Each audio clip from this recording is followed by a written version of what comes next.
Atos dos Apóstolos, capítulo 28. Paulo ministra curas em Malta.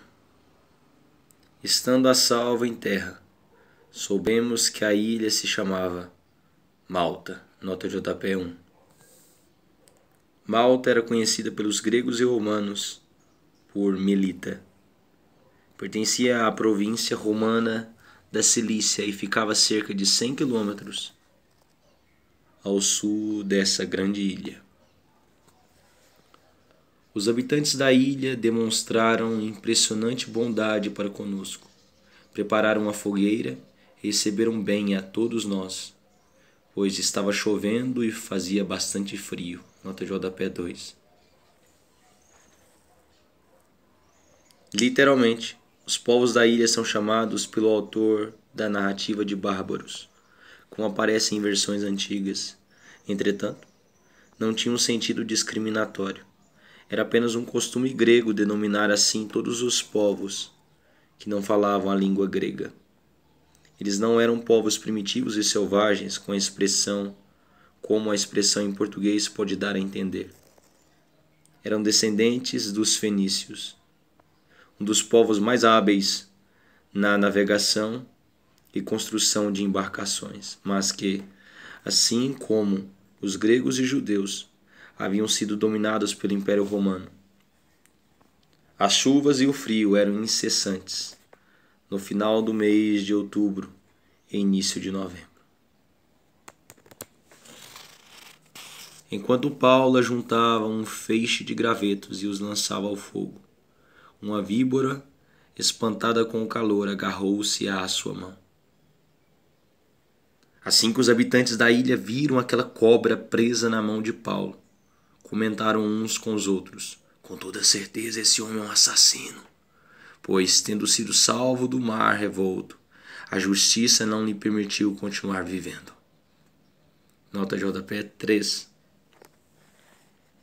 Justiça era o nome de uma deusa grega que personificava toda a justiça divina. Na mitologia grega, seu nome era Diké.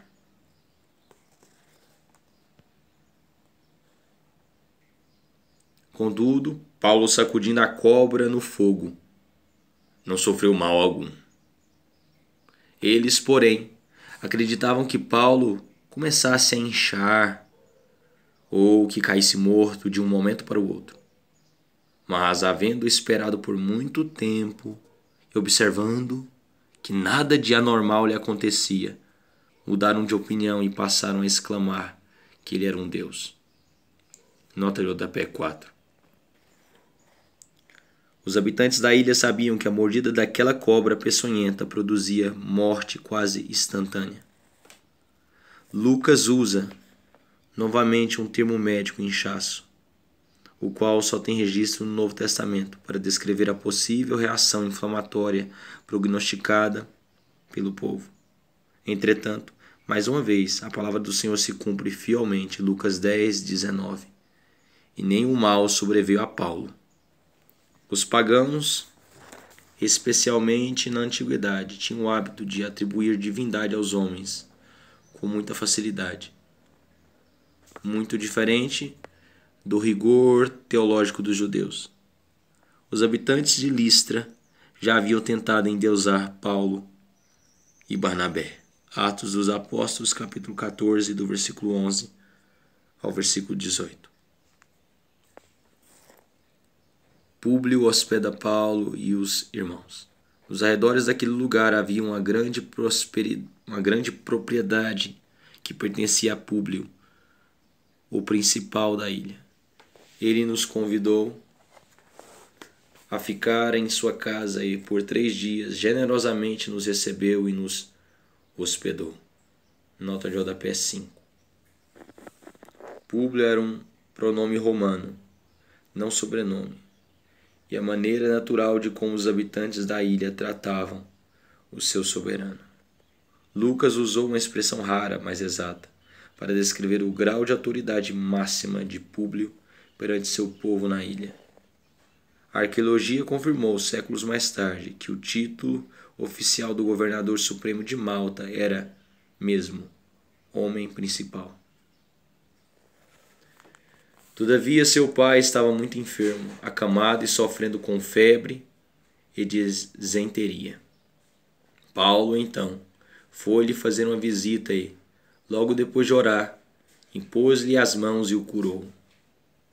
Havendo ocorrido esse fato, os outros doentes da ilha vieram também e saíram curados.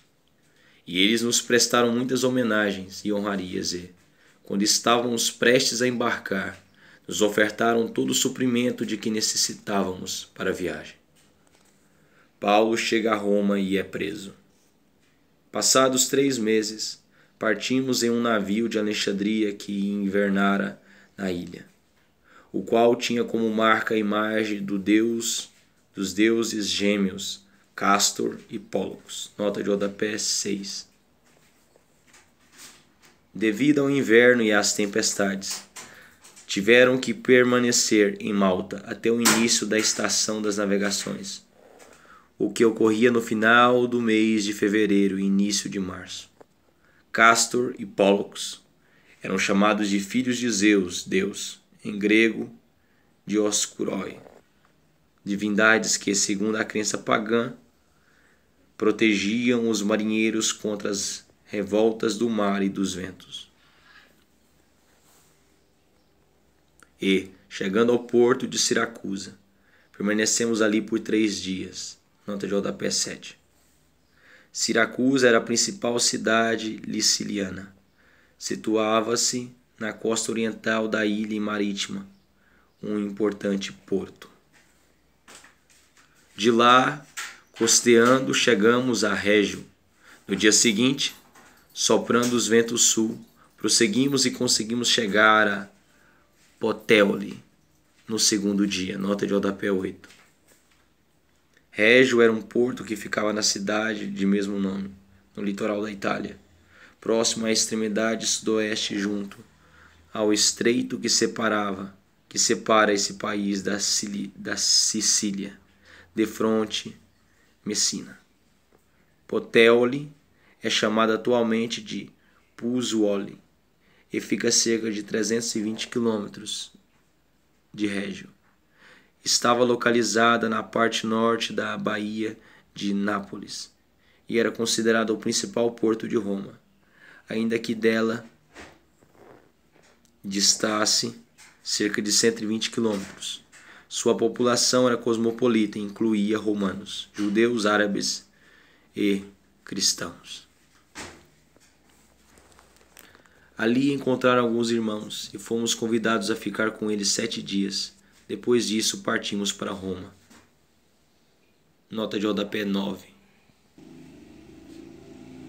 Assim como em Troade, Atos 20, versículo 6, e em Tiro, Atos 21, versículo 4, Paulo consegue passar com eles 1 ou 2 fins de semana a fim de celebrar a ceia do Senhor e pregar a palavra.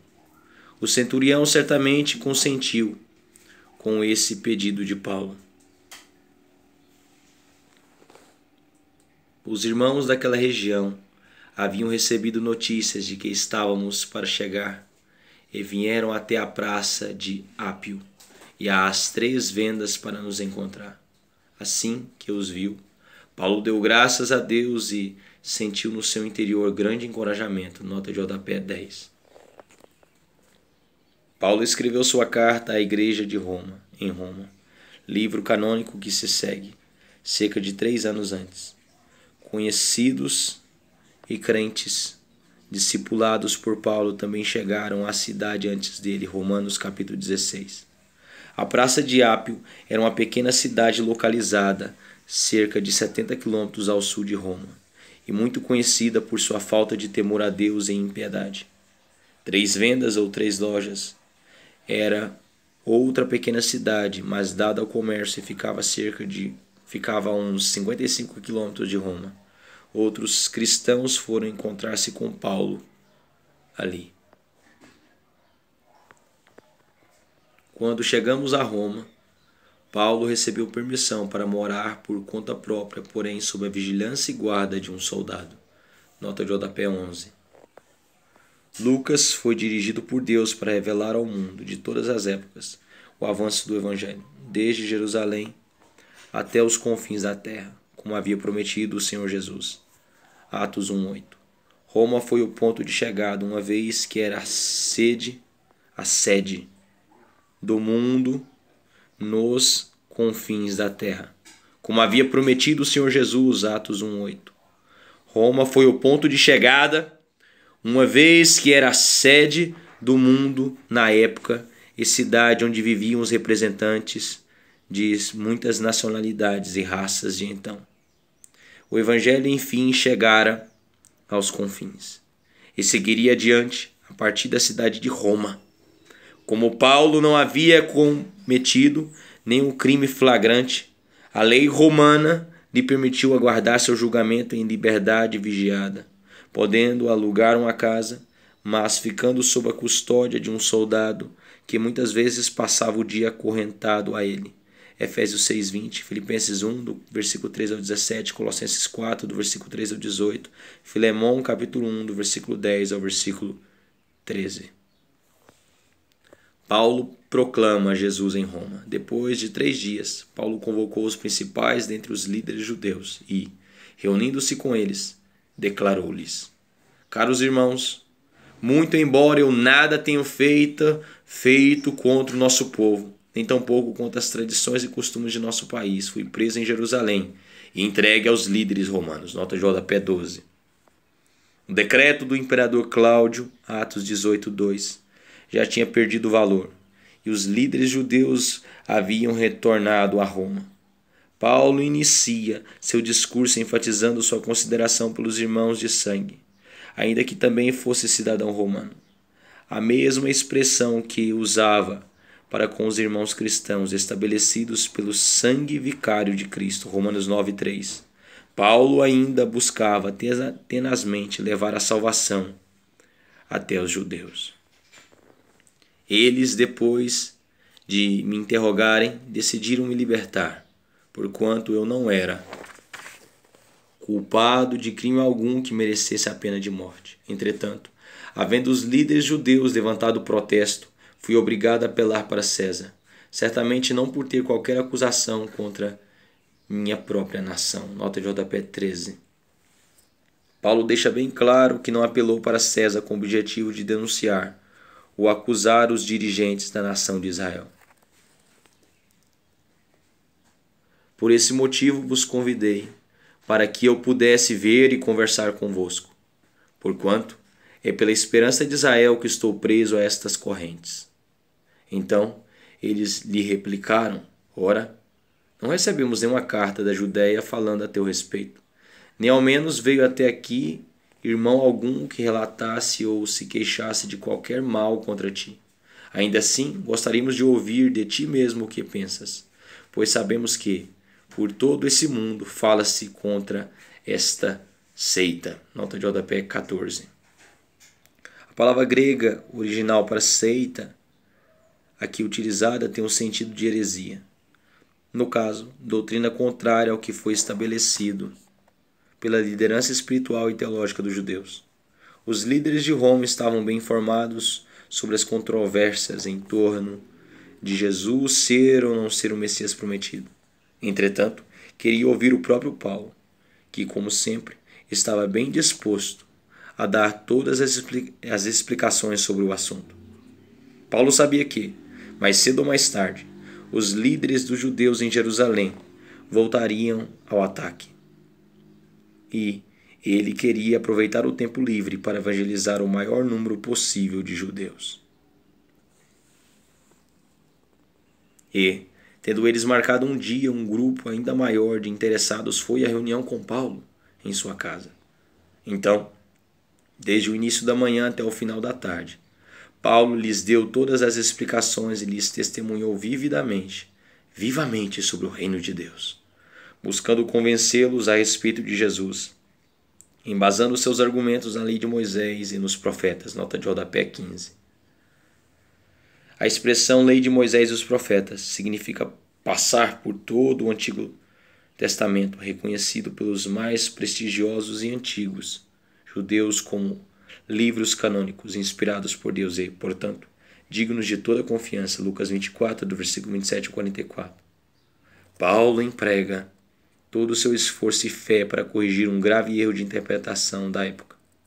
Os judeus sempre esperaram por um Messias, conquistador militar, à semelhança do rei Davi. Entretanto, por meio das profecias do Antigo Testamento, Paulo procura expor claramente o perfil e a missão do Messias, como conquistador de almas. Paulo apresenta Jesus Cristo como o Salvador dos judeus e de todo o mundo gentios, e Senhor de um reino que jamais terá fim. Ao final, alguns foram convencidos pelos fatos que demonstrara. Todavia, outros preferiram não crer. Então começaram a discordar entre si mesmos e foram embora, logo após Paulo ter feito esta declaração final. Bem que o Espírito Santo comunicou a vossos pais, por intermédio do profeta Isaías. Vai a este povo e dize-lhe: ouvindo ouvireis, e de maneira nenhuma entendereis, e vendo vereis, mas de maneira nenhuma percebereis. Porque o coração deste povo se tornou insensível, e com os ouvidos ouviram, porém sem dar atenção, e fecharam os olhos, para que não vejam com os olhos, nem ouçam com os ouvidos, nem se converta e eu os cure. Nota de rodapé 16. Essa citação de Isaías 6, do versículo 9 ao 10, foi usada por Jesus contra os judeus incrédulos, Mateus 13, e paralelos em Romanos 11, versículo 8, João 12, do versículo 39 a 40. A rejeição de Cristo por parte do seu povo Israel confirma as profecias das Escrituras.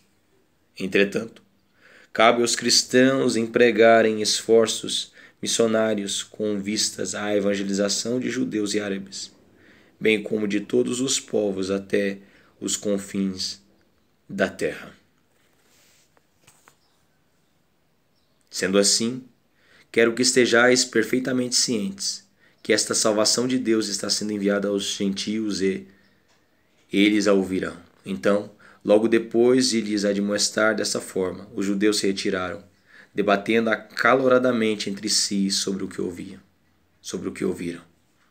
Pois 2 anos completos, Paulo permaneceu na casa que havia alugado e recebia a todos quantos o procuravam.